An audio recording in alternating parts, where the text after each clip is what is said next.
মাথায় ছাদ নেই এমন কোনো বাড়ি থাকবে না।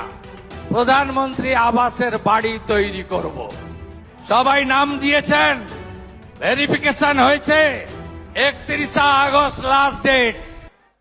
বিডিওর কাছে গিয়ে নাম তুলুন। আমরা 30 লক্ষ প্রধানমন্ত্রী আবাসের বাড়ি পশ্চিমবঙ্গে করব। মাথায় ছাদ নেই এমন কোনো বাড়ি থাকবে না। তার সঙ্গে 125 দিনের কাজের টাকা আর একটি ল্যাট্রিন বানানোর জন্য স্বচ্ছ ভারতে আরো 12,000 করে টাকা আপনারা পাবেন। আপনারা সবাই এর সুযোগ নেবেন।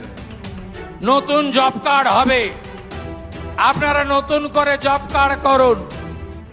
বিকশিত ভারত জি রামজি, আমরা আগামী 6 মাস 12,000 কোটি টাকার কাজ করব।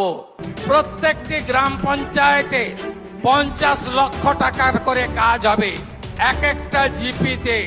আর আপনি 125 দিনের কাজ পাবেন। 125 গুণিতক 300 টাকা, 34,500 টাকা করে আপনাদের অ্যাকাউন্টে আমরা ঢোকাবো। পুরনো জব কার্ড যারা আছে তারা তো পাবেনই, নতুন জব কার্ড করার সুযোগ আছে। আপনারা সবাই করবেন। 34,500 টাকা বছরে আপনারা সরকারের পক্ষ থেকে পাবেন।